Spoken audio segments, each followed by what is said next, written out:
This is Agamemnon, written by Aeschylus, narrated by Kira Grace. Agamemnon. The watchman is discovered reclining on the flat roof of the palace. Watchman. I pray the gods deliverance from these toils, release from year-long watch, which couched aloft on these Atridian roofs, dog-like I keep, marking the stars which nightly congregate, and those bright potentates who bring to mortals winter and summer, signal in the sky.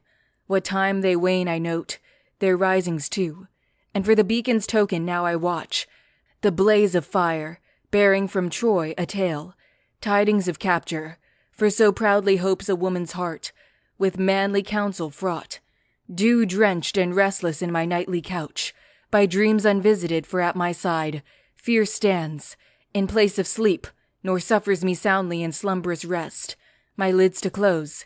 Then when I think to chant a strain or hum, such against sleep my tuneful counter-charm, moaning I wail the sorrows of this house, not wisely governed as in days of old. But may glad respite from these toils be mine, when fire, joy's herald, through the darkness gleams. He suddenly beholds the beacon light and starts to his feet. Hail, lamp of night, forth shining like the day, of many a festive dance in Argos land, through joy at this event, the harbinger. Hurrah, hurrah, to Agamemnon's queen! Thus with shrill cry I give the appointed sign, that from her couch uprising with all speed, she in the palace jubilant may lift the joyous shout, to gratulate this torch, if Ilion's citadel in truth is ta'en, as shining forth, this beacon fire proclaims. The joyous prelude I myself will dance, for to my lord's good fortune I will score, now that this torch hath cast me 666. Well, be it mine, when it comes this mansion's lord, in this my hand his much-loved hand to hold. The rest I speak not, or my tongue hath passed an ox with heavy tread. The house itself, had it a voice, would tell the tale full clear, and I, with those who know, am fain to speak, with others who know nothing, I forget. Exit. Enter in rank and file the chorus of Argive elders, each leaning on his staff. During their slow and measured advance they sing the following ode, the conclusion of which brings them in front of the stage. Chorus.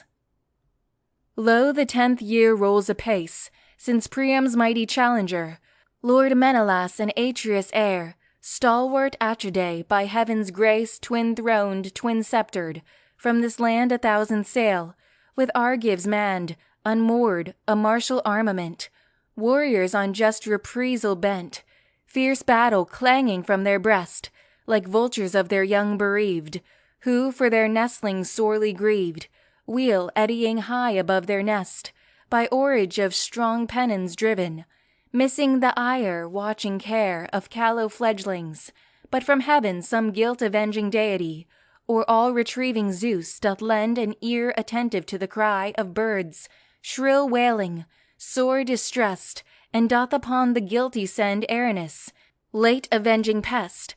So for the dame by many wooed, doth mighty Zeus, who shields the guest, 'gainst Paris send the Atridan brood, struggles limb-wearing, knees earth-pressed the spear-shaft, rudely snapped in twain in war's initial battle. These for Danaio is for Trojans he decrees. As matters stand, the yet-to-be must issue as ordained by destiny, nor altar fires, nor lustral rain, poured forth, nor teardrops shed in vain, the wrath relentless can appease of violated sanctities. But we, unhonored, weak of frame, excluded from that proud array, tarry at home, and age-oppressed on staves our childlike strength we lean. In tender years and age, the same. Life's current feebly sways the beast. His station Ares holds no more. Decrepit eld with leafage hoar, no stronger than a child for war, treadeth his triple-footed way, like dream in daylight seem. Enter Clytemnestra, followed by a female train. The chorus sings the following ode as it advances to take up its usual position round the altar of Zeus, adorned with a statue of the god. But Clytemnestra, thou, Tyndareus' daughter, Argos' queen, what hath befallen? What hast heard? confiding in what tidings now sendest thou round the altar-kindling word of all the gods who guard the state, supernal or of realms below, heaven or in the mart who wait, with gifts the altars glow. Now here, now yonder, doth a torch arise, streaming aloft to reach the skies, charmed with pure Onugent's soothing spell, guileless and suasive from the royal cell. What here 'tis lawful to declare, what may be told proclaim, be healer of this care, which now a lowering form doth wear, till fawning hope from out the flame of sacrifice, with gentle smile doth sateless grief's soul-gnawing pang beguile. While Clytemnestra offers a sacrifice, the following ode is sung by the chorus from the altar of Zeus. Strophe. The wayside omen mine it is to sing, the leader's prosperous might foreshadowing, for still my age, unquenched its natal power, doth suasive song inspire, a heaven-sent dower.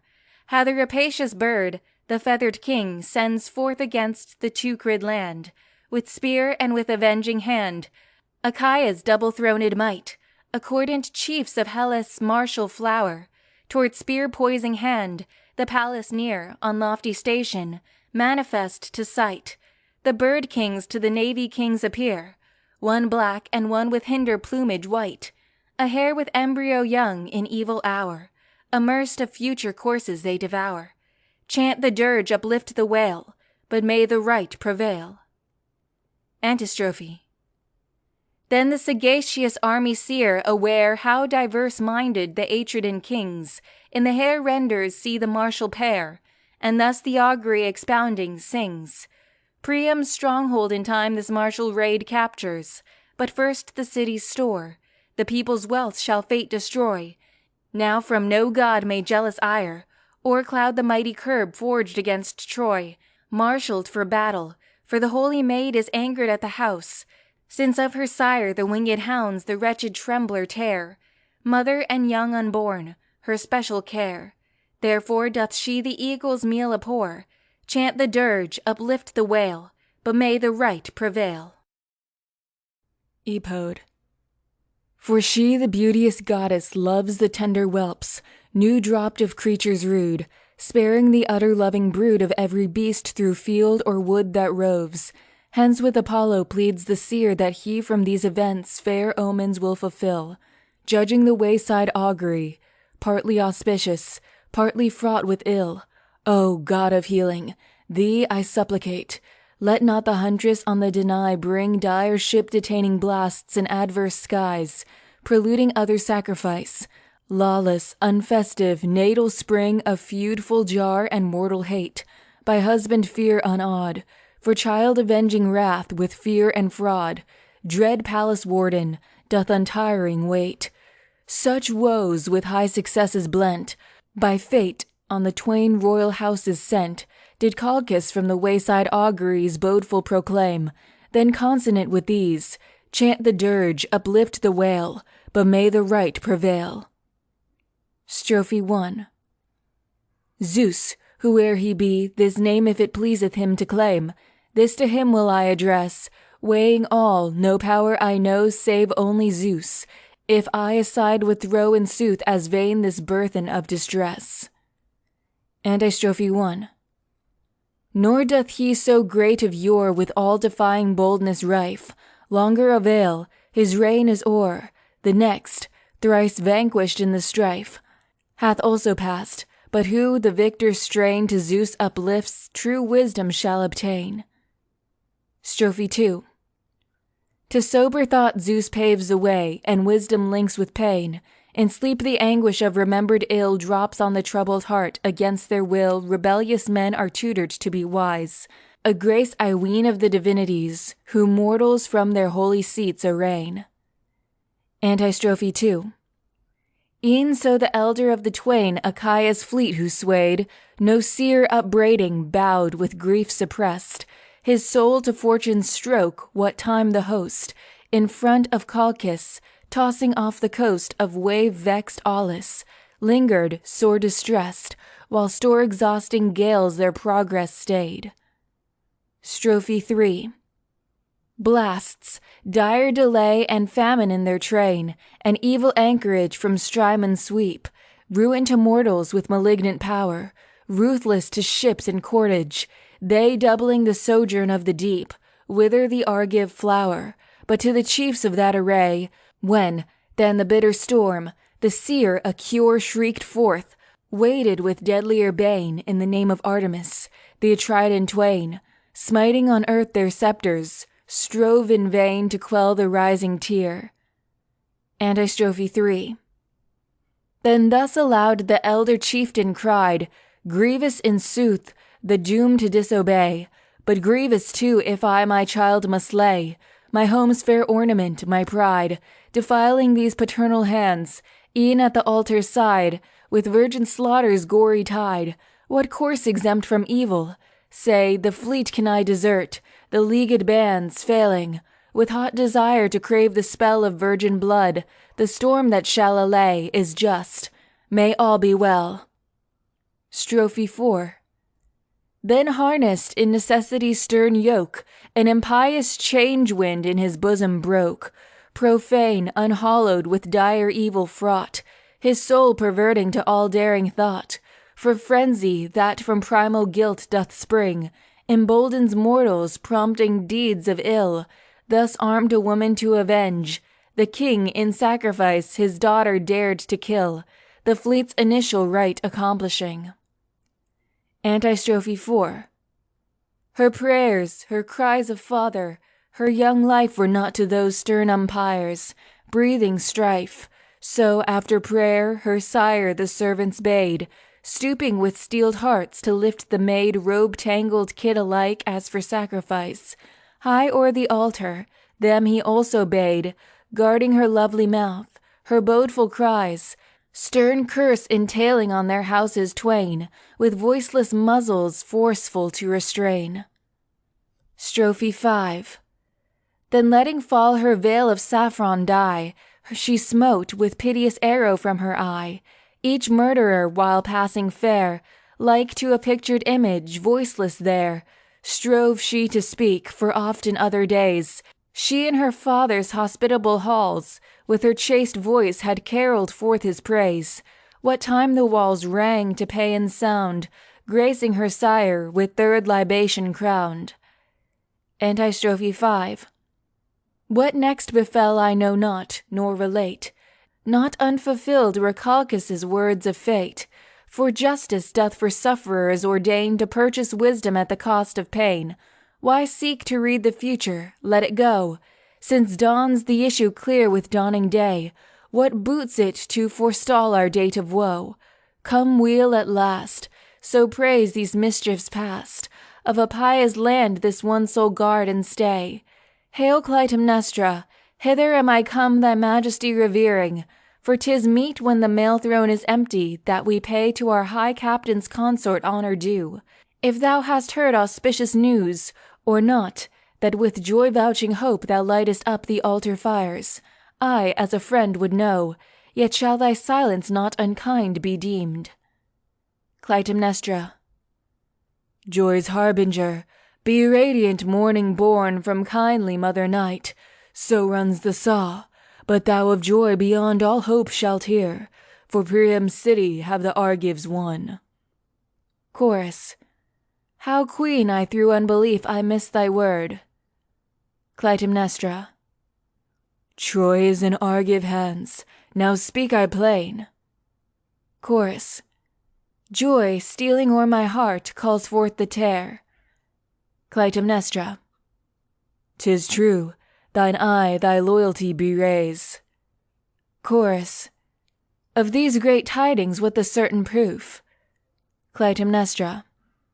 Warrant I have, how not, or heaven deceives me. Chorus. Trusting the suasive augury of dreams. Clytemnestra.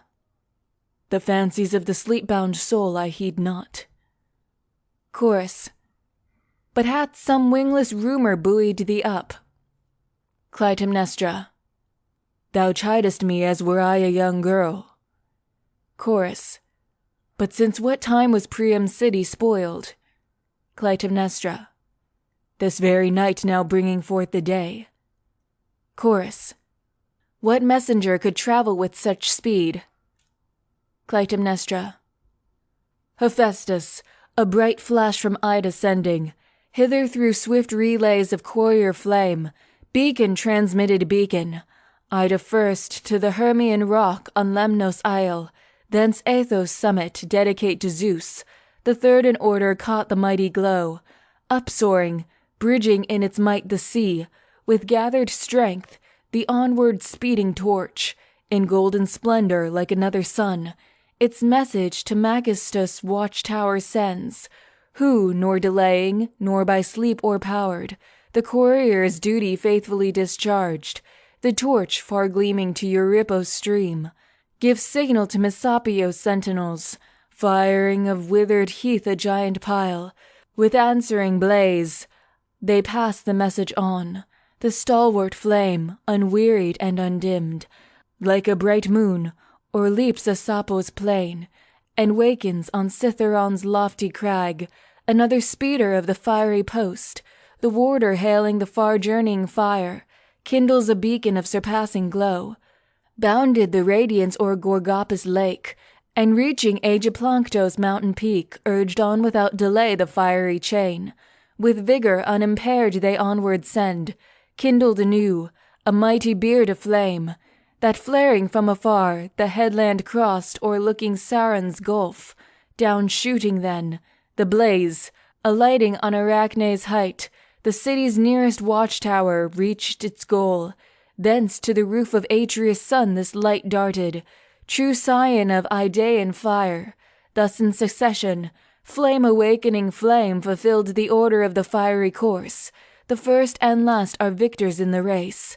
Such is the proof, the warrant that I give, of tidings sent me by my lord from Troy. Chorus. The gods, queen, will I invoke hereafter, but now I fain would marvel at thy words, heard more at large so thou wouldst speak again. Clytemnestra. Troy on this very day the Achaeans hold, I ween ill-blending clamour fills the town. Pour in one vessel vinegar and oil, they will not lovingly consort, I trow.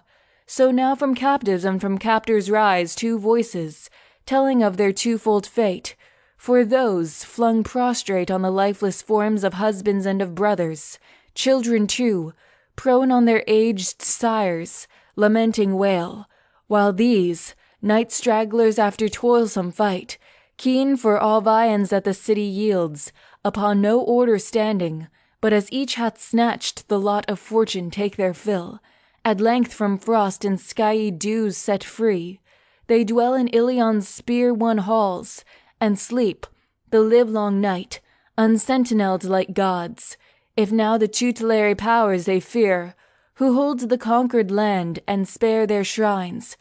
Captors, they shall not captured be in turn, but may no greedy passion seize the host, to plunder things unlawful, smit with gain. A safe return has yet to be secured, and half the double course is yet to run. But guilty to the gods if come the host, wakeful may rise the sorrows of the slain for vengeance, though no sudden ill befall. These words from me, a woman thou hast heard, but may the good in overpoise prevail, for I of many blessings choose this joy. Chorus. Like prudent man well hast spoken, lady, but I, on hearing of thy certain proofs, forthwith prepare me to salute the gods, for no unworthy meed requites our toil. Exit Clytemnestra. Hail, sovereign Zeus and friendly night, mistress of mighty glories, hail, thou who o'er Troia's tower-crowned height a snare so closely meshed hast flung, that none, or fully grown or young, thraldom's huge drag-net may avail to overleap.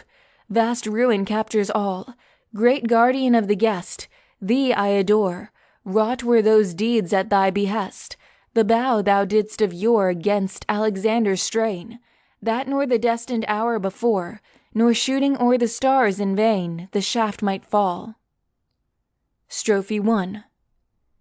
'Tis Zeus who smote them, this we may aver, for easy 'tis to trace.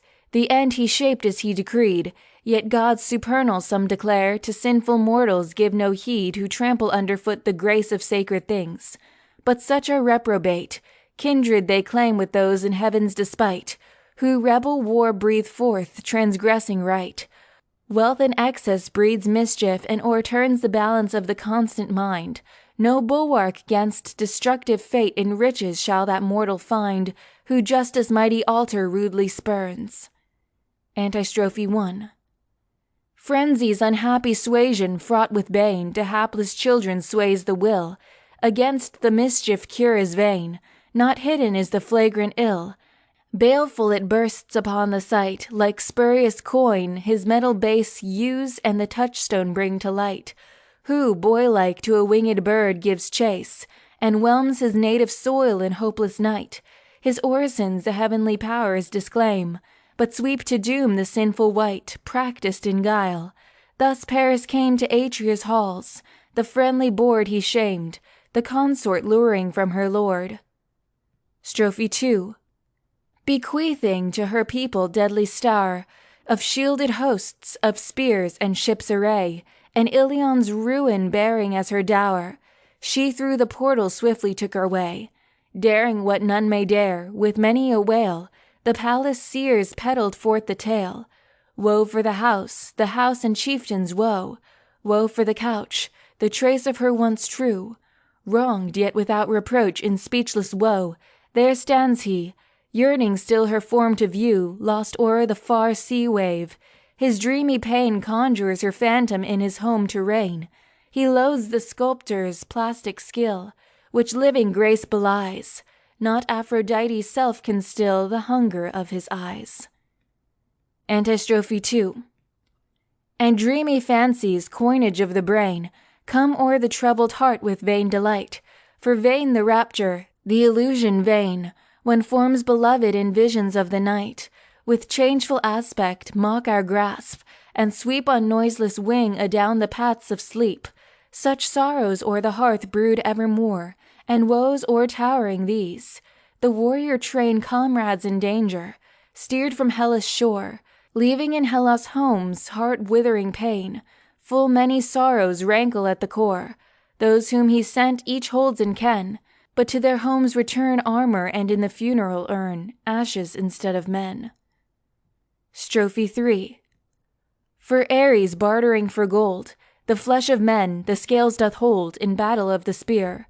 From Ilion back to sorrowing friends, rich dust, fire purified he sends, washed with full many a tear.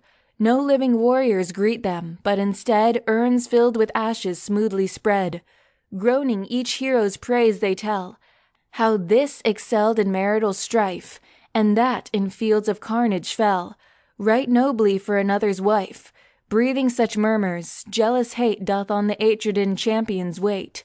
Achaeans cast in fairest mold, and sepulchred 'neath Ilion's wall, the foughten shore now firmly hold, the hostile sod their pall. Antistrophe 3. Direful the people's voice, to hate attuned, which worketh soon or late as ban of public doom. Now o'er my spirit anxious fear broodeth lest tidings I should hear that night still shrouds in gloom. For blind to deeds of blood the gods are not. In time the swarthy brood of night with slow eclipse reverse his lot, who fortune reareth in despite of justice. Reft of succour lies the wretch once prone. Excessive praise is bodeful ever. 'Gainst men's eyes Zeus hurls his blinding rays. But may ungrudged success be mine. No city spoiler let me be, nor subject to another pine myself in slavery. Epode. Borne by the joy-announcing flame, swift through the town the tidings fly, but whether true who may proclaim, or not a heavenly lie. For who so childish, so distraught, to warm his spirit at the beacon's glow, when other news with evil fraught, his joys may change to woe. 'Tis woman's way the boon, ere seen to prize, too credulous her fancy open lies to rumor's rapid inroad, but the fame, published by women, quickly dies. Chorus Leader. Soon shall we know whether the signal fires, the swift relays of courier light be true, or whether dreamlike they beguiled our minds with grateful splendor. Yonder from the coast a herald comes, shaded with laurel boughs, while Clay's twin brother, thirsty dust, attests that neither voiceless, nor of mountain wood kindling the blaze, will he report in smoke. No, either will his voice announce more joy, or but ill-omened words I deprecate. Be omens fair with fair assurance crowned. May he who 'gainst the state breathes other prayer, first reap the fruit of his malignant thought. Enter Herald. Herald. O soil of Argos, O my native land, in light of this 10th year to thee I come, while many a hope hath snapped, this one still holds, for ne'er I counted dying here to share beloved sepulture in Argive soil. Now hail, O earth, bright sunlight hail, and Zeus, supreme o'er Argos. Here the herald salutes the statues of the gods in the orchestra.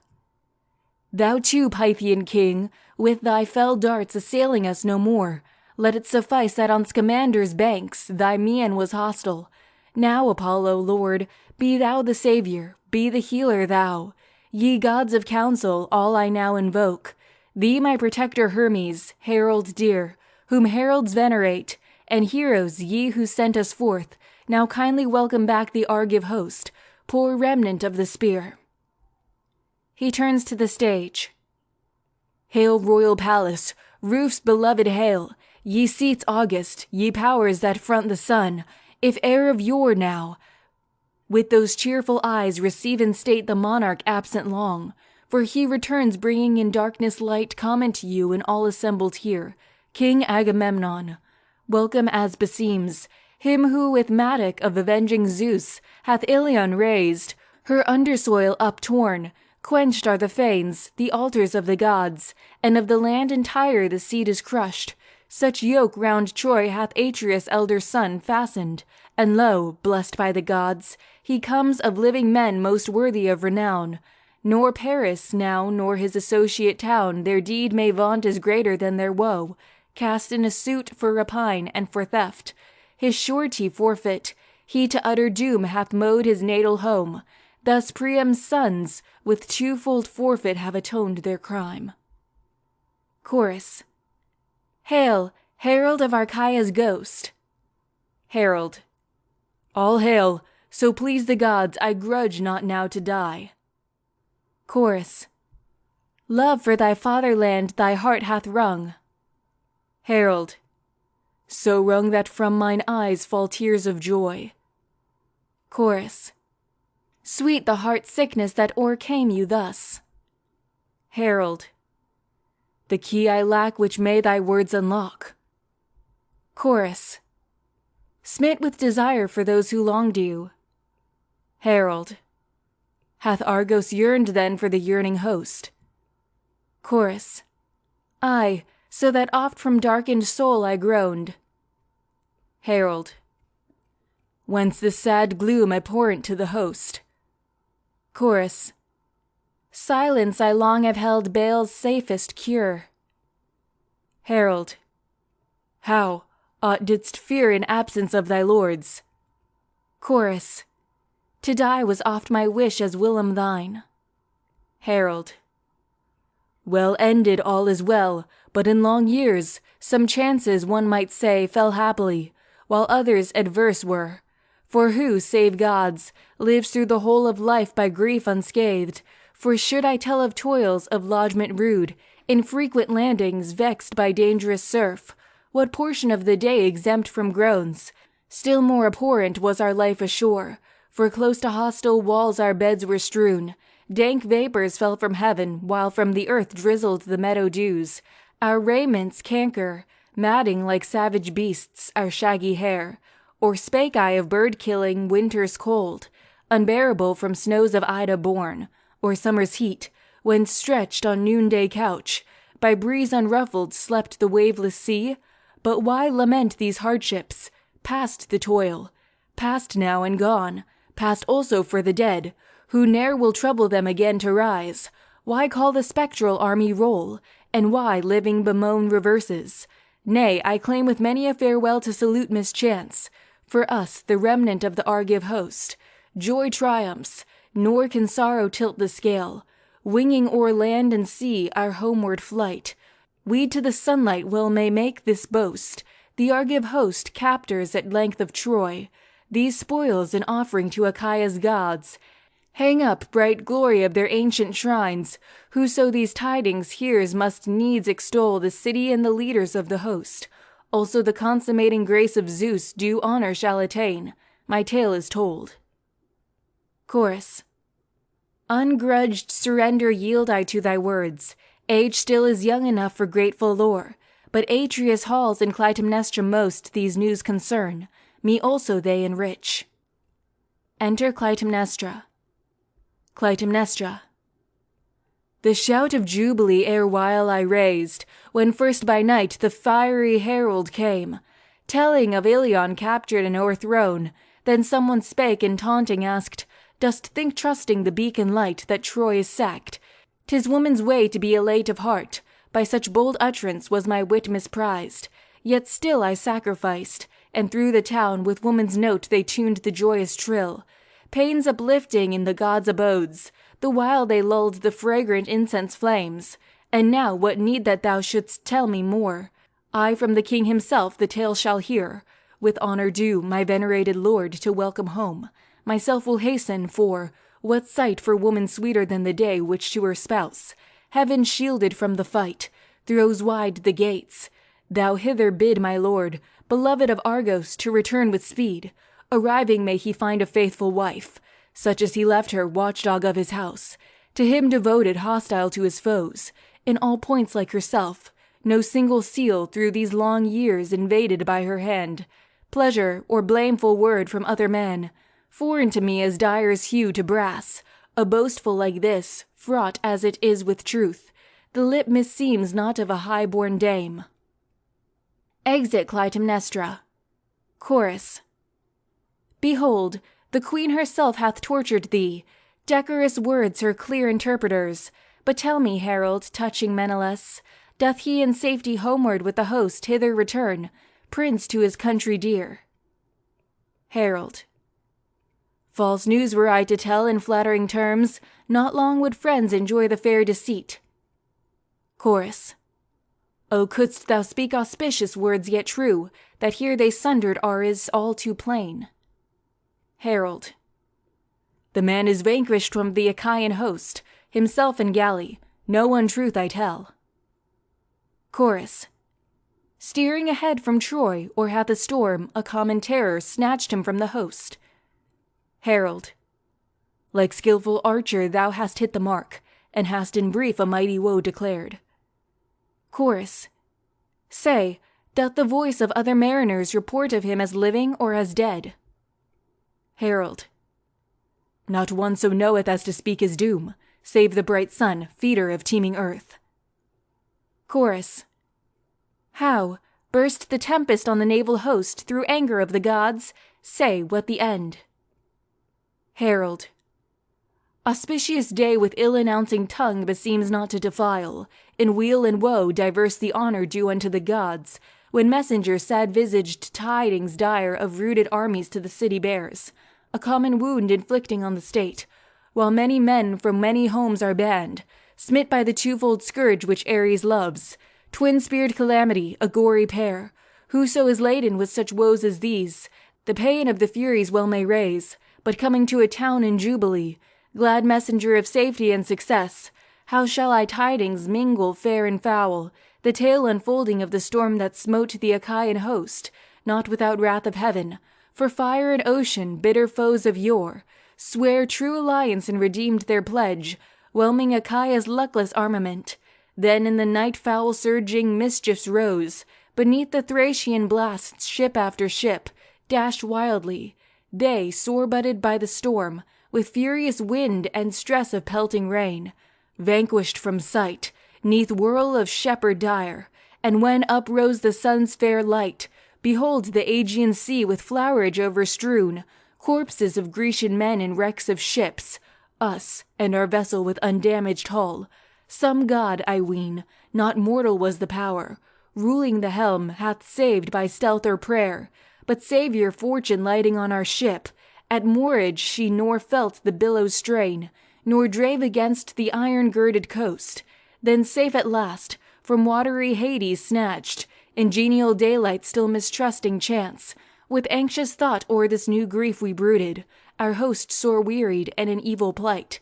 And doubtless now, if any still survive, they speak of us as dead. Why should they not? As we imagine a like fate for them. But may the best befall, for Menelaus foremost and chief expect him to arrive. If any sunbeam knows of him as safe, rejoicing in the light, through the device of Zeus, not willing yet the race to whelm. Good hope there is that he may yet return. Hearing this tale, know thou the truth hast heard. Chorus, Strophe 1. Who, oh who, with truest aim did the battle-wedded dame prize with conflict Helen name? Was it not one unseen and happy hour, guiding his tongue with fate-presaging power? Helen the captor, titled fittingly, captor of ships, of men, of cities, she from dainty curtained bower hath fled, by Titan Zephyr borne along, straight in her quarrel mustered strong the shielded hunters' mighty throng. Marshalled for battle, forth they sped, swift on their track whose viewless oar harbor had found on Simois' leafy shore. Antistrophe 1. Wrath with direful issue fraught, thus to hapless Ilion brought, dear alliance dearly bought, requiter of the outraged festal board, and of high Zeus the hearth's presiding lord, late vengeance wreaking on the guilty throng, who carol jubilant the bridal song, which fate impelled the bridegroom's kin prolong, but aged Priam's city whore, a novel hymn doth now intone, from many a voice with mighty groan, woe upon Paris' bridal bed she utters, she who long before a dirgeful life, alas, had led, weeping her sons in wretched slaughter sped. Strophe 2. So once did white incautious rear a suckling lion for the breast still yearning to the house a pest, tame in life's early morning dear, to childhood and by eld caressed, carried full oft in fondling play, like to a babe in arms he lay, the hand with winning glances wooed, and smit with pangs of hunger, fond for food. Antistrophe 2. But time the temper doth bewray, inherent in his race, due meed of gentle nurture to repay, rending the flocks with cruel greed, unbidden he prepares the feast, and mars with gory stain the halls, resistless, dire, athirst for prey, the pest the menial train appalls, reared for the house by heaven fell Atea's priest. Strophe 3. So came to Troia's walls in evil hour, spirit of breathless calm, fair pride of riches, love's soul-piercing flower, the eyes soft dart, but from her course aside, swerving to wedlock bitter end she wrought. To Priam's offspring came she, mischief-fraught, evil companion bringing evil dower, by Zeus escorted, guardian of the guest, she sped, dire fury, bridal pest. Antistrophe 3. Lives among men this saw, voiced long ago, success consummate breeds apace, nor childless dies, but to the race from prosperous fortune springeth cureless woe. Apart I hold my solitary creed, prolific truly is the impious deed, like to the evil stock the evil seed, but fate ordains that righteous homes shall I rejoice in goodly progeny. Strophe 4. But ancient arrogance, or soon or late, when strikes the hour ordained by fate, breedeth new arrogance which still revels, wild wantoner in human ill, and the new birth another brood unhallowed in the house doth bear. Gorged insolence, and not to be withstood, defiant boldness, demon unsubdued, swart curses twain, their parents mean that wear. Antistrophe 4.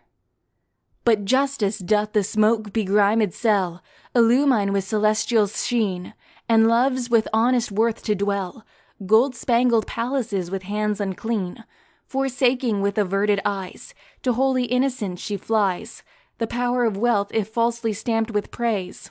With homage she disdains to recognize, and to their fated issue all things sways.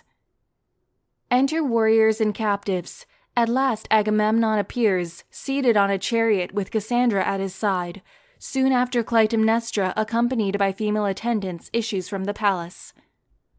Chorus. Hail, royal lord, stormer of Ilion, hail! Scion of Atreus, how compose my speech, how do obeisance render thee, yet neither overshoot the mark, nor fail the goal of fitting compliment to reach. For many men transgressing right there be semblance who place above reality. To him who groans beneath affliction's smart, all men have prompt condolence, but the sting of feigned sorrow reaches not the heart.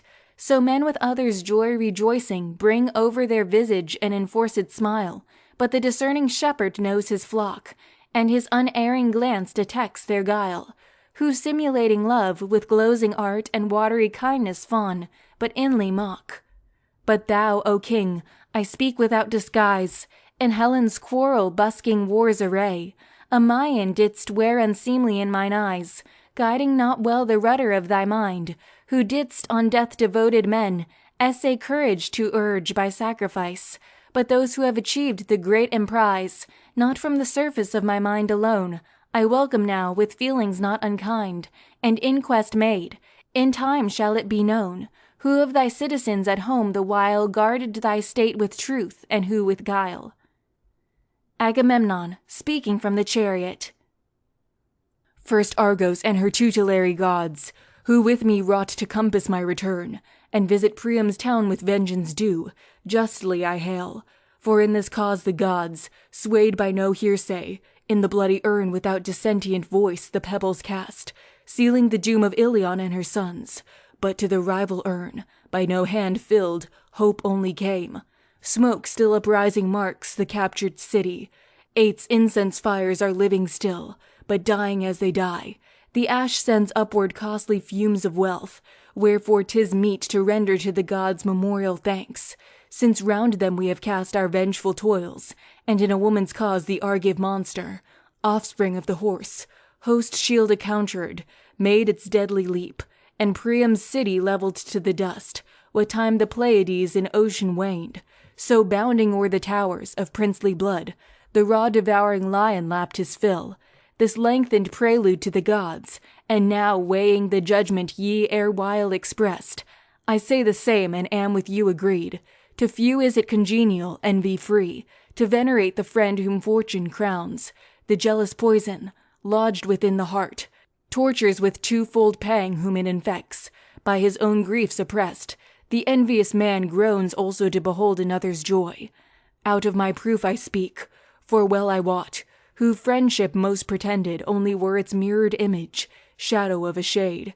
None but Odysseus, who unwilling sailed, once harnessed was my trusty yoke-fellow. This I affirm, be he alive or dead. But for the rest, what to the state pertains, and to the gods, a fully assembly called, we'll weigh in free debate. Counsel we need, that where the state is sound, we keep it so, but where disease the healer's art requires, by kind excision, or by cautery, we shall attempt to remedy the harm. Now to my palace and my household hearth returning, first will I the gods salute, who forward sped me and who lead me home. Since victory so far hath followed me, here may she henceforth steadfastly abide. Clytemnestra. Men of our city, Argive elders here, I shame not in your presence to avow my wifely temper. Bashful fear in time from mortals dieth, not by others taught, but from myself the wretched life I'll tell 'twas mine to lead while this man was at Troy. First for a woman severed from her mate, to sit forlorn at home is grievous woe. Here malignant murmurs manifold. One courier comes, another in his train worse tidings brings to echo through the house. And as for wounds, had my dear lord received as many as report kept pouring in, a net methinks had not been more transpierced, or had he died oft as reported then. A second triple-bodied Geryon, a threefold cloak of earth he must have donned, enduring death in every form he wore, thus harassed by these ever-rife reports. Full often from my neck have forceful hands seized and untied the beam-suspended noose, and for this cause our son, pledge of our troth, of mine and thine, stands not beside me now, as stand he should, Orestes. Marvel not, for him thy trusty spear-guest nourisheth, Strophius and Phocion, who hath me forewarned of twofold peril, thine 'neath Ilion's wall, and next lest clamour fostered anarchy hazard the plot, for 'tis with men inborn to trample further him already down. This pretext, trust me, carries no deceit, but for myself the gushing founts of grief are all dried up. No single tear is left. Sore with late watching are my weary eyes, weeping the fiery beacon set for thee neglected ever. Often from my dreams was I awakened by the tiny hum of buzzing gnat, seeing, endured by thee, more woes than could have filled mine hour of sleep. These sorrows past, now with a heart unwrung I hail my husband, watchdog of the fold, sure forestay of the ship, of lofty roof, pillar firm-based, sire's sole-begotten child, land beyond hope looming to mariners, day after storm most brilliant to behold, to thirsty wayfarer clear-gushing spring. Sooth, sweet it is to 'scape from harsh constraint, with such addresses do I honor him. Let envy stand aloof, for we have borne ere this full many a woe. Now, dear my lord, come from thy car, but on the ground, O king, plant not the foot that trampled Ilion. Maidens, why tarry thee, whose duty 'tis with carpets to bespread his stepping floor? Swift, purple strew his passage to a home unlooked for, e'en as justice may conduct. What further she decreeth with the gods, thought, not by sleep o'ermastered, shall dispose. Agamemnon. Daughter of Leda, guardian of my home, such as my absence was is now thy speech, drawn out to ample length. With better grace my praise had come from others than from thee. And for the rest, seek not in women's guise to pamper me, nor gaping forth loud cries. Bow down to me as to barbaric wight. Make not my path with tapestries bestrewn a mark for envy. To the gods belong such signal honors, but for mortal man, on bright-hued broidery to plant his foot, I own it, is to me not free from dread. As mortal honor me, but not as God, without foot carpeting or gorgeous web. Glory sounds, a constant mind to keep as heaven's best gift. Him only call we blessed who ends in fair prosperity his days. If thus I bear myself, I need not fear. Clytemnestra. Against my settled purpose speak not thus. Agamemnon. Deem not my sober purpose I will mar. Clytemnestra. Haply thou thus to act hast vowed in fear. Agamemnon. Final and sure my word as man e'er spake. Clytemnestra.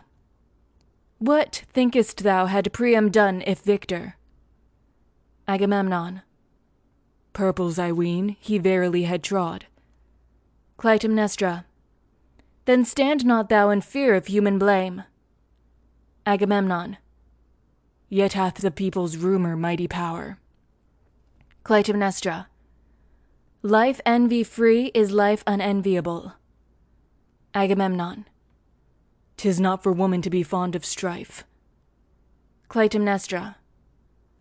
But it becomes the fortunate to yield. Agamemnon. Does conquest in this struggle rate so high? Clytemnestra. Yield thee, thy will bend willingly to mine. Agamemnon. If thou wilt have it so, let one with speed these buskins loosen, vassals of the foot, lest if with them sea-tinctured robes I tread, some jealous eye of God smite me from afar, for much it shameth me with wanton feet to mar this wealth of silver-purchased web. Of this enough, this stranger damsel now kindly receive. Zeus, with propitious eye, beholds the victor's sway with mercy crowned, for willingly none bears a captive yoke, but she, the chosen flower of many a spoil, fair present from the host, hath followed me. But since herein I yield mo to thy will, treading on purple to my halls I go. Clytemnestra.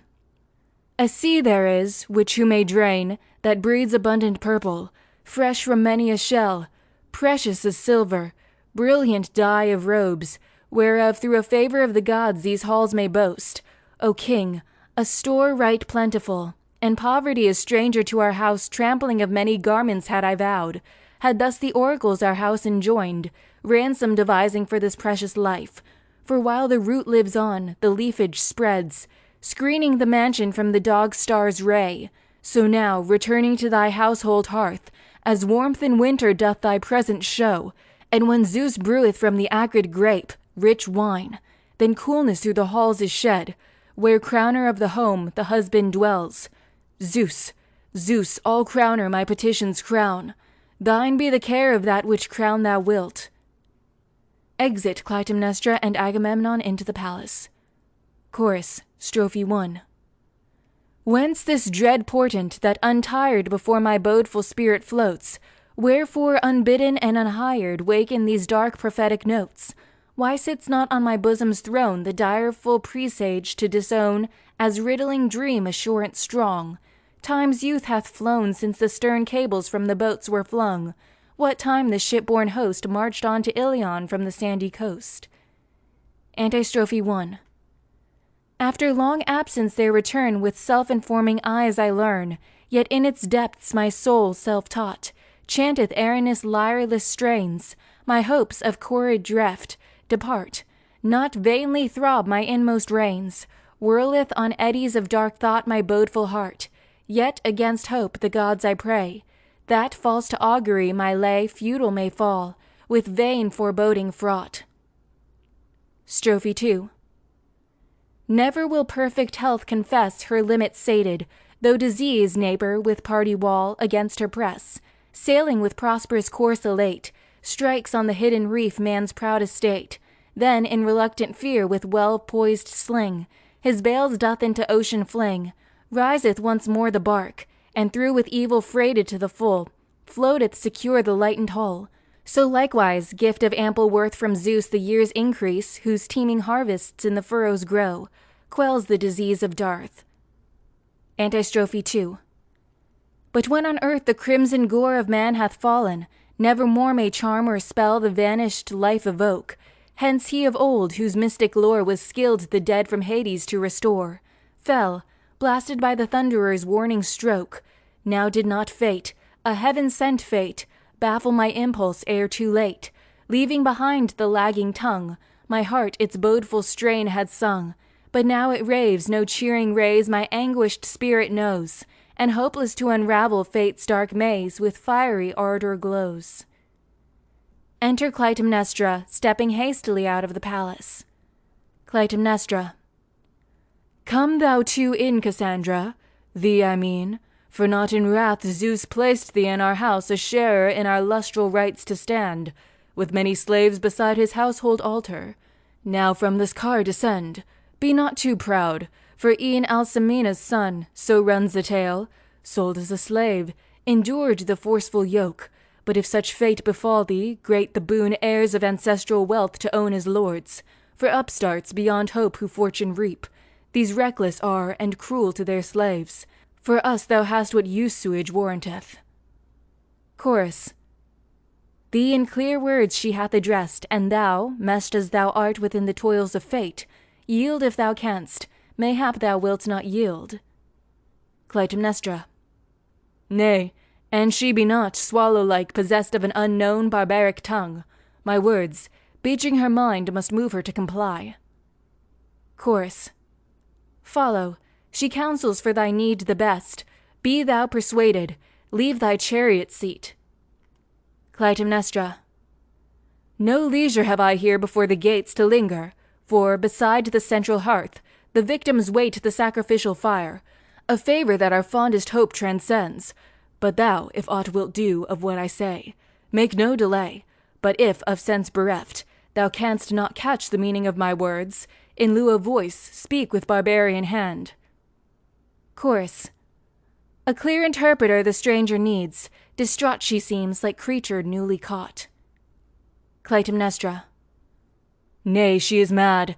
To her distempered thoughts she listens. From a newly captured town she cometh here, nor knows the yoke to bear, till quelled in foam the passion of her blood.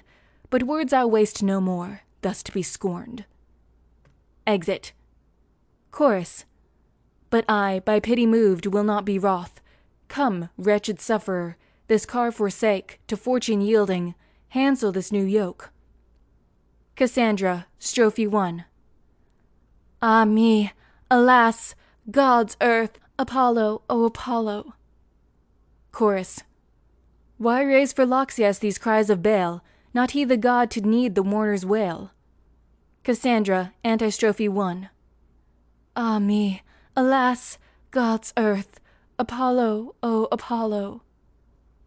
Chorus. Once more she calleth with ill-omened cry, the god who hath no part in misery. Cassandra, Strophe 2. Apollo, O Apollo, thou way-god, my destroyer, once more thou hast destroyed me utterly. Chorus. She seems about to augur her own ills, heaven's breathing e'en in bonds her spirit fills. Cassandra, Antistrophe 2. Apollo, O Apollo, thou way-god, my destroyer, ah, whither hast thou led me, to what roof? Chorus. To the Atridan, and thou dost not know, I tell thee, thou'lt not say it is not so. Cassandra, Strophe 3. Ah, ah, a heaven-detested house, whose walls of yore halters have seen, and streams of kindred gore, a human shambles with blood-reeking floor. Chorus. Keen-scented seems the stranger like a hound, aye, and the blood she's tracking will be found. Cassandra, Antistrophe 3. Ah, ah, lo, witnesses trustworthy, vouchers dire, these babes who weep their death-wound faith inspire, their roasted members eaten by their sire. Chorus. Thy fame oracular hath reached our ear, but certes seek we now no prophet hear. Cassandra, Strophe 4. Alas, ye gods, what is she plotting? What new blow?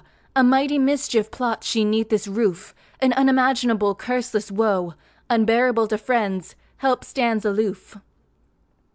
Chorus. Darker these oracles, the first I knew, for them the city voucheth wholly true. Cassandra, Antistrophe 4. Ah, wretched one, the deed wilt consummate, with guile wilt in the bath thy wedded consort cheer.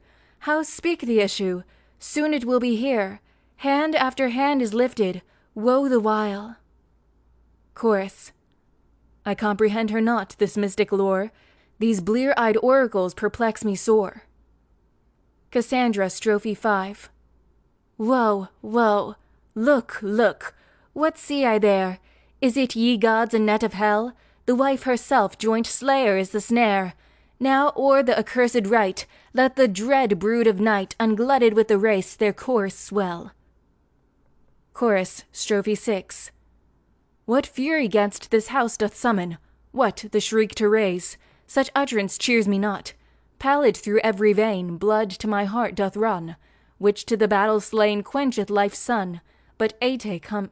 Cassandra, Antistrophe 5. Hold, hold, woe, woe. The heifer there keep from the bull, in meshes fell of black woofed garb entangled, guileful snare, catching, she smites him dead, prone in his watery bed he falls, the laver's guileful doom I tell. Chorus, Antistrophe 6. I boast not to be skilled in auguries, yet mischief here I cannot but surmise, through spells say, if ye know, to mortals here below, what grateful cheer is sent, their wordy arts from human woe breed dark presentiment. Cassandra, Strophe 7. Woe, woe, my wretched ill-starred lot, wailing another's fate, mine own I mourn. Why hast thou led me hither all forlorn, unless with thee to perish, wherefore not? Chorus, Strophe 8. Thou art frenzied, by some god possessed, and tuneless choirist forth thy doom, like nightingale with dusky plume, sateless of song, from heart oppressed ceaseless her itis flows, her life bewailing, rich alone in woes. Cassandra, Antistrophe 7.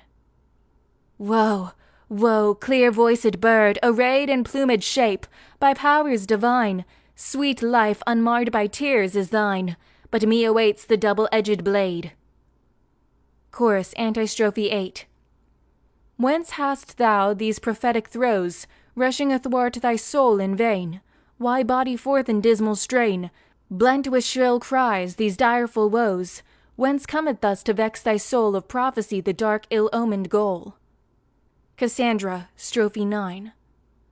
O nuptial rite, O nuptial rite, O Paris fraught with doom, Scamander, whence my fathers drank, nourished of yore upon thy bank, I throve in youthful bloom. Me now Cocytus, and the streams of night, to augur on their dismal shores invite. Chorus, Strophe 10. What thou hast uttered all too clear, an infant might interpret here. Smitten within am I with gory sting, the while thy bird-like cry to hear my heart doth wring. Cassandra, Antistrophe 9. O deadly coil, of Ilion doomed to fall! Alas, the flower-cropping kine, slain by my father at the shrine, to save her sacred wall. But cure was none, she perished, vain the toil. I too, soul kindled, soon shall press the soil. Chorus, Antistrophe 10. This tallies with thy former strain. Sure some ill demon smites thy brain, and falling on thee moves thee thus to tell in piteous chant thy doleful pain. The end I cannot spell. Cassandra. In sooth, the oracle no more shall peer forth from a veil, like newly wedded bride, but flushing on the soul, like wind that blows sunward, it dasheth against the orient beams, a mighty surge that doth this grief o'ertop. No more through dark enigmas will I teach, and bear me witness, how in eager chase the track I scent of crimes wrought long ago. For from this roof departeth nevermore a choir, concordant but unmusical, to evil tuned. I, drunk with human blood, and by the draught made bold within these halls, abides a rout, not easy to eject, of sister furies, lodged within these walls. They chant in chorus the primeval curse. Hostile to him his brother's couch who trod, in turn they tell their loathing. Have I missed, or, like true archer, have I hit the mark? Or strolling cheat, or lying prophet am I? Before I die, attest ye now an oath that of these halls the hoary crimes I know. Chorus. And how can oath be healer of a woe inherent in the race? Yet marvel I that nurtured o'er the sea, thou knowest to speak of foreign city as though native there. Cassandra. Loxias the seer, me with this grace endowed. Chorus. How, passion-smitten was he though a god? Cassandra. Till now it shamed me to speak of this. Chorus. True, for who fareth well grows over-nice. Cassandra. Love-wrestler was he, warm his favour breathed. Chorus. Came ye in course to write conjugial? Cassandra. Consent I gave, but cheated Loxias. Chorus. Mistress already of presaging art? Cassandra. Aye, to the townsmen all their woes I spelled. Chorus. How then by wrath of Loxias unharmed? Cassandra. No credence won I after this offence. Chorus. To us thy oracles seem all too true. Cassandra. Woe, woe, alas, alas, ye miseries! A faithful augury the direful toil racks me once more with bodeful preludings, vexing my soul. Seated within these halls, see tender boys like dreamy phantoms, children, as by their dear ones doned to death, their hands filled with their proper flesh for nutriment, their heart and vitals, loathsome, piteous meal. Look, how they hold, their sire has tasted, look! For these, I say, vengeance devising, waits a dastard lion wallowing in bed.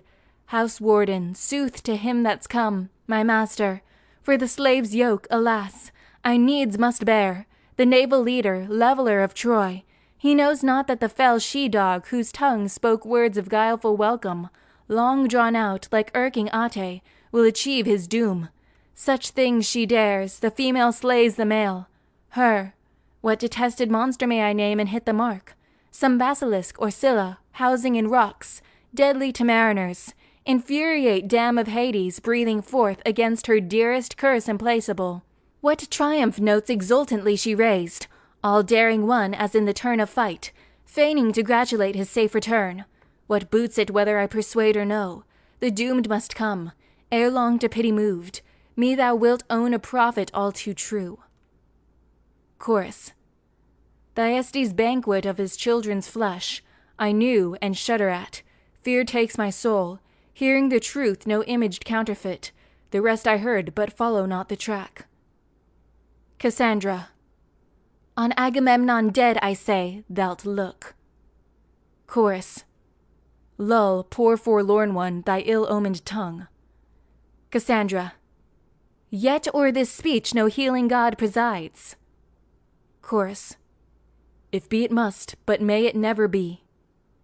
Cassandra. The while thou prayest, theirs it is to slay. Chorus.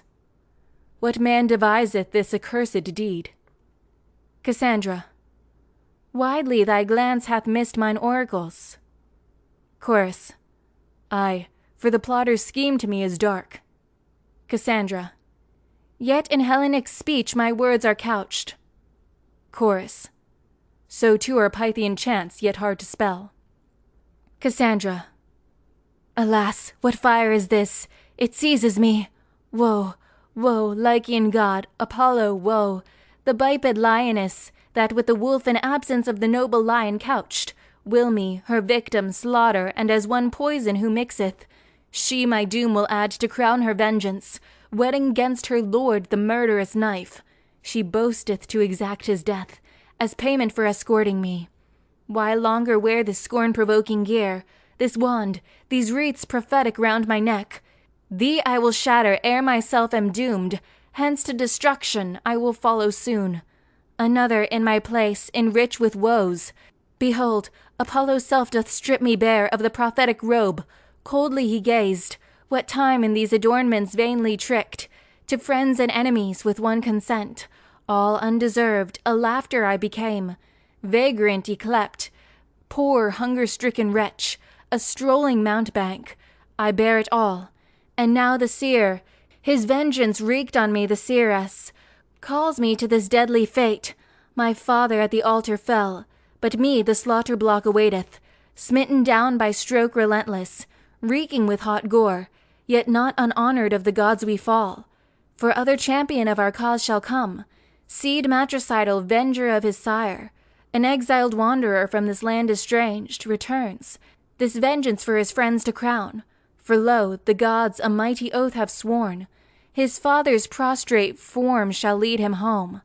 But why, an alien here, pour I my wail, when that I first have seen my Ilion fair as fared it hath, and they who won the town in sorry plight, through judgment of the gods. I'll do, I'll suffer, I will dare to die. These gates, as gates of Hades, I adjure. One prayer I offer, mortal be the stroke. Free from convulsive throes and easy death, while ebbs my lifeblood, may I close mine eyes. Chorus. O woman, though most wretched and most wise, lengthy thy speech hath been, but if thou knowest truly thine own sad doom, how walkest thou like heaven-led victim boldly to the altar? Cassandra. There's no escape, brief respite, nothing more. Chorus. Yet to be last is gain at least of time. Cassandra. The day is come, small were my gain by flight. Chorus. Enduring art thou and of dauntless mind. Cassandra. Yet dear to mortals is a glorious death. Chorus. Such words none heareth from the fortunate. Cassandra. Alas, my sire, for thee and thy brave sons. She suddenly starts back. Chorus. What may this mean? What terror drives thee back? Cassandra. Alas, alas. Chorus. Why this alas, unless some horror scare thee? Cassandra. Blood-reeking murder breatheth from these halls. Chorus. 'Tis but the scent of victims at the hearth. Cassandra. Nay, but such breath as issues from a tomb. Chorus. No Syrian odor tell'st thou for the house. Cassandra. Well, I will go, within these palace halls, to wail mine own and Agamemnon's doom. Enough of life, strangers, alas, alas, yet quail I not, as bird day at the break. Idly, in death my vouchers be in this, when in my place woman for woman dies, and when from man ill-wedded man shall fall, dying, this hospitable grace I crave. Chorus. Poor wretch, thy fateful doom my pity moves. Cassandra. Once more I fain would speak, but not to pour mine own funeral wail, but to the sun, looking my last upon his beams, I pray that my avengers pay my murderers back, requiting me, poor slave, their easy prey. Alas, for man's estate, if fortune smile, a shadow may o'erturn it. Should she frown, a moistened sponge the picture doth destroy. More than the first this doom my pity moves. Exit into the palace. Chorus. All are of boundless weal insatiate. None warneth from his halls him at whom envy points, as rich or great, saying, come here no more. So to this man the blessed ones have given to capture Priam's walls. Home he returns, beloved of heaven, but must he now the blood repay? Of ancient murder must he die, and dying expiate, with his own death, their deaths who died of yore, who being mortal this can hear nor pray, that he were born to scatheless destiny. Agamemnon. In the palace. Woe's me, I'm smitten with a deadly blow. Chorus. Hush, wounded unto death, who lifts this cry? Agamemnon. Woe's me, again a second time I'm struck. Caraphas. By the groaning of the monarch wrought methinks is now the deed, but together taking counsel weave we now some prudent scheme. Chorus. 1. To you my counsel is to raise the cry, and to the palace call the citizens. 2. To me seems best at quickest breaking in to prove the deed by newly dripping blade. 3. I, this opinion sharing, give my vote for action, not to dally is the point. 4. 'Tis manifest, for they thus preluding give to the city signs of tyranny. 5. Aye, we delay, they treading underfoot all thoughts of dalliance, sleep not with the hand. 6. No plan I know to fashion or propose, against the guilty doer we must plot. 7. That view I share, for no device I know, by words the dead man to restore to life. 8. What, dragging on our lives, shall we obey these home polluters, them our leaders make? 9. That were past hearing, better far to die, for milder doom were death and tyranny. 10. How, may we not on evidence of groans augur full surely that the man is dead? 6. Ere we can argue, we must know the facts. Assurance differs widely from surmise. 7. This I commend, taking the general vote, plainly to know how fareth Atreus' son. The doors of the royal palace are thrown open.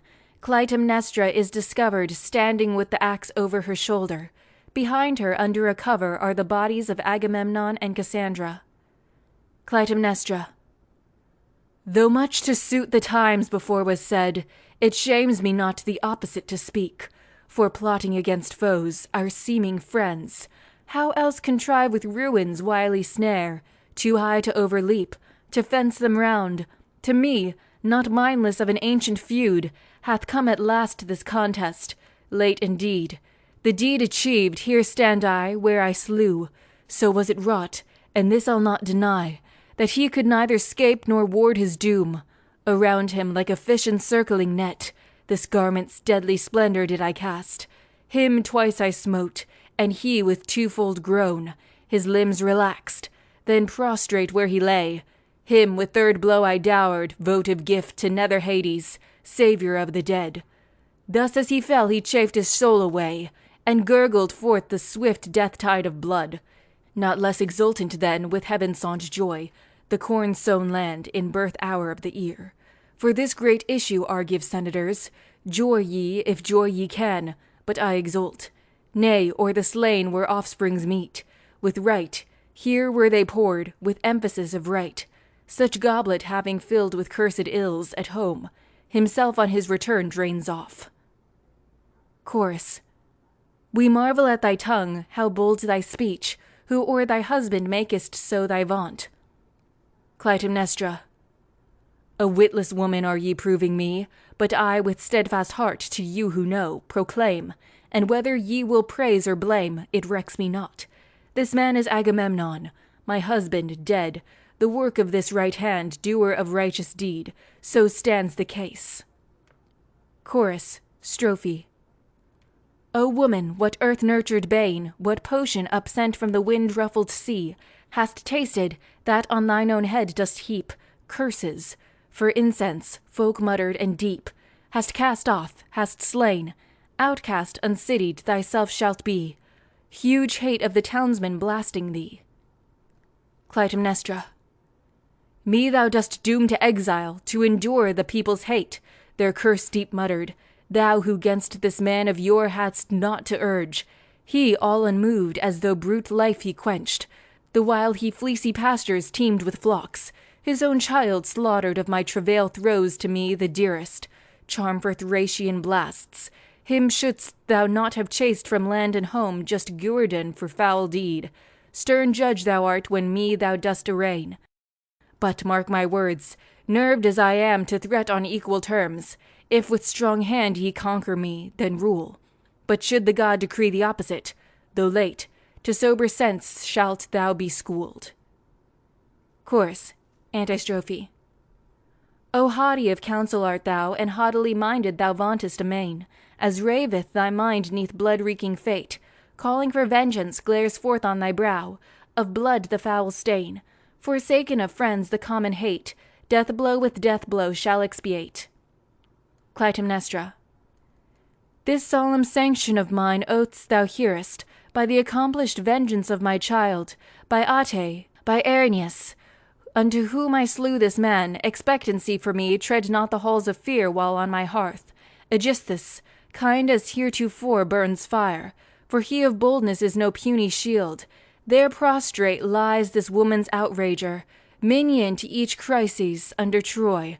There too this captive slave, this ogress, and this man's concubine, this prophetess, his faithful bedfellow who shared with him the sailor's bench, not unrequited rot they, for he lies thus, while she, in swan-like fashion, having breathed forth her last, her dying wail, lies here to him a paramour, and so adds keener relish to my sweet revenge.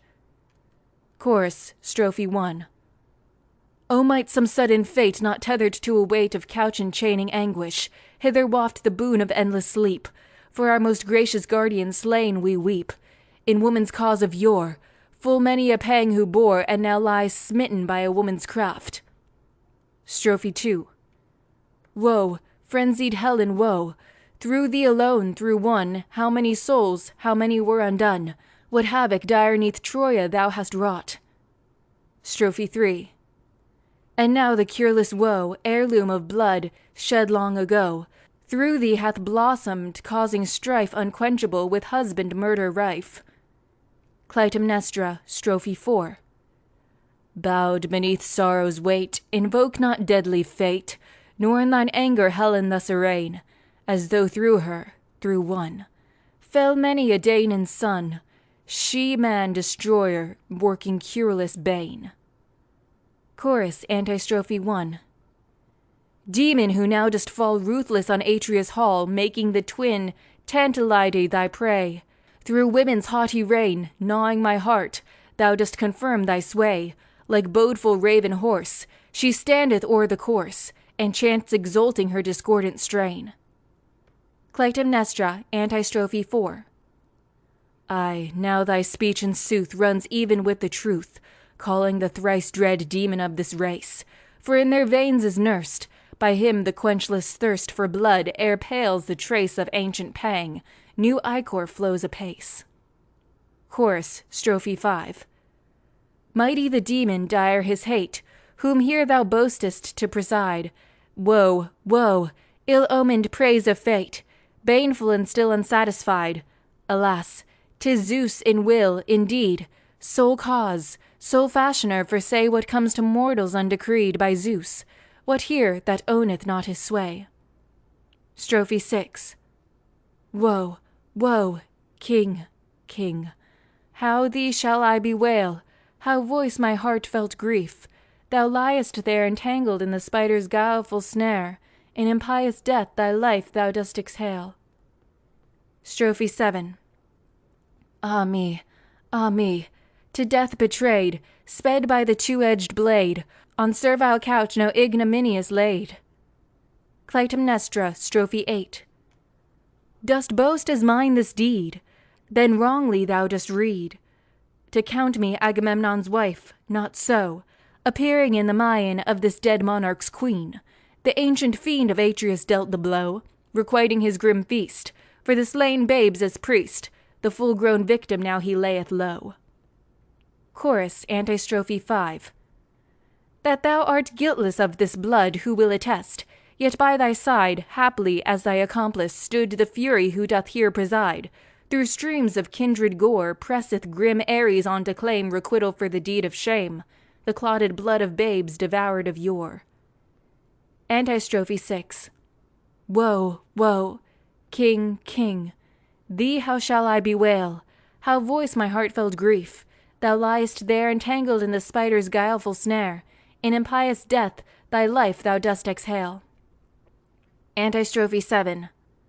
Ah me, to death betrayed, sped by the two-edged blade, on servile couch now ignominious laid. Clytemnestra, Antistrophe 8.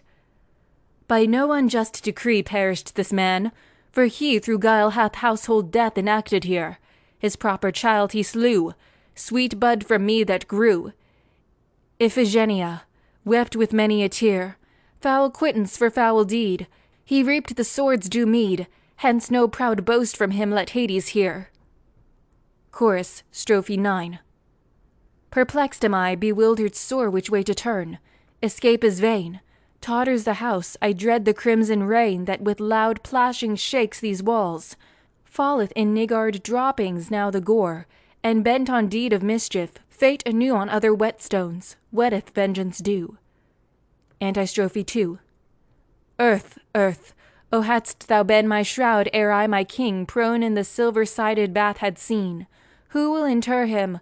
Who his dirge shall sing? So hardly thou. Wilt thou who didst assail thy husband's life, thyself uplift the wail? Wilt to his shade, for the great deeds he wrought, render a graceless grace with malice fraught? Antistrophe 3. With tears of honest grief, weeping the godlike chief, above the tomb who now shall raise the funeral hymn, who speak the hero's praise.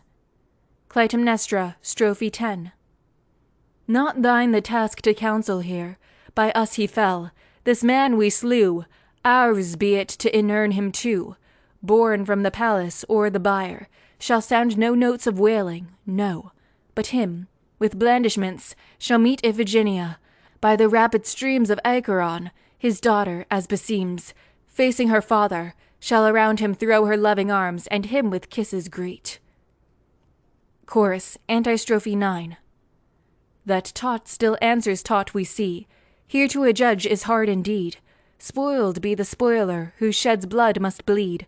While Zeus surviveth, shall this law survive. Doer must suffer, 'tis the fate's decree.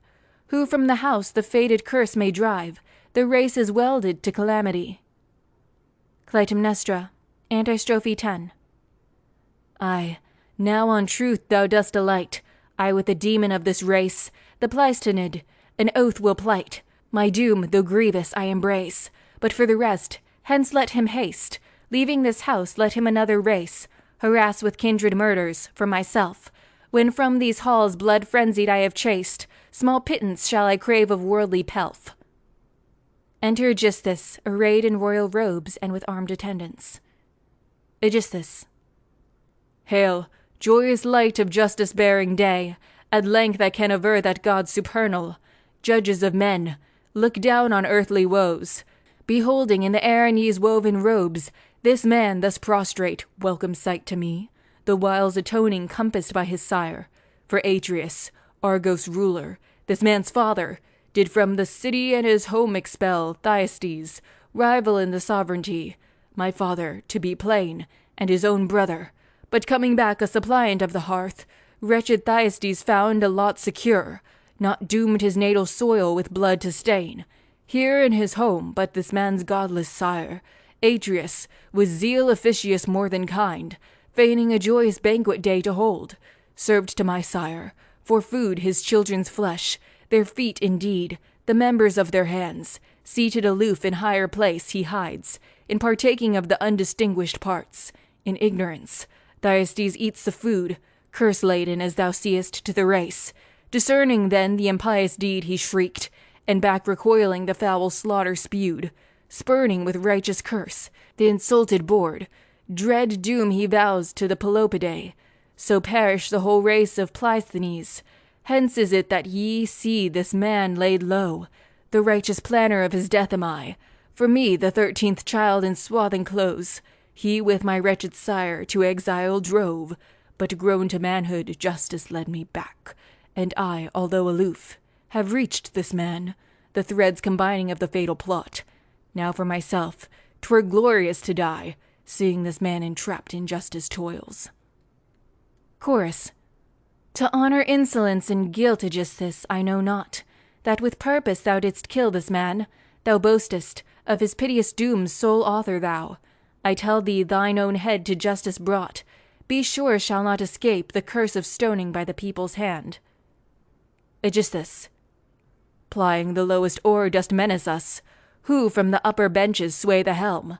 Being old thou know'st how bitter at thy years wisdom by stern necessity to learn. But bonds and hunger pangs to cure the mind of stubborn eld are skilful leeches found. Hast eyes, yet seest not this.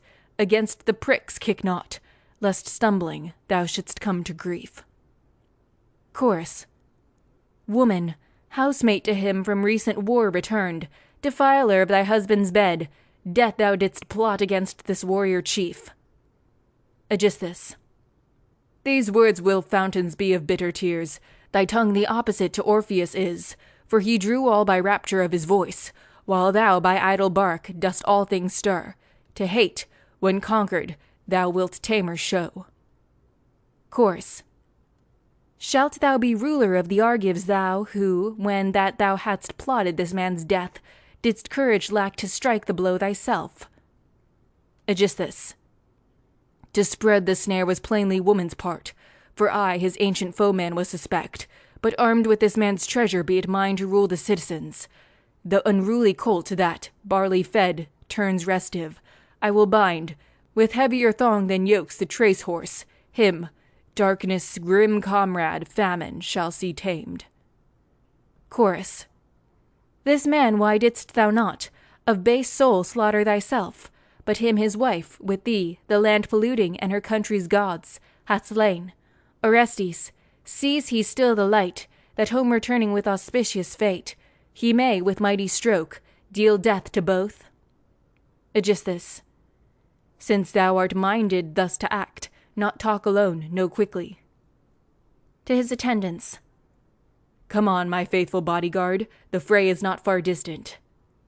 Chorus. Come on then, and with hand on hilt his sword let each make ready. Aegisthus. Be well assured, with hand on hilt to die I too refuse not. Chorus. To die, thine utterance we accept, and take on thy death omen. Clytemnestra. Dearest of husbands, let us not, I pray, work further mischief. Already in our many woes reaped have we wretched harvests. Of sorrow there hath been enough. Let us forbear more bloodshed. Go, thou, and ye too, aged men, seek your appointed mansions. Ere aught ye do to work mischance, as fate enjoined we've acted. If trouble is the lot of man, enough have we encountered, sore smitten by the heavy hoof of some avenging demon. Thus ye a woman's counsel have, if any deign to hearken. Aegisthus. To think that their vain tongue gainst me into such speech should blossom, that they should hurl forth words like these, their proper doom thus tempting, they against sober reason err, thus to insult their ruler. Chorus. Upon the evil man to fawn is not the wont of Argives. Aegisthus. But be assured, some future day I yet shall overtake you. Chorus. Not so if hither to return some god should guide Orestes. Aegisthus. Full well I know that exiles still on hopes are wont to batten. Chorus. Work as thou listest, gorge thy fill, stain justice, thou canst do it. Aeschylus. Be sure that thou to me shalt pay the forfeit of thy folly. Chorus. Be boastful and be bold, like cock beside his partner strutting. Clytemnestra. These senseless barkings heed not thou, thyself and I together, ruling within these royal halls, will all things wisely order. Exeunt.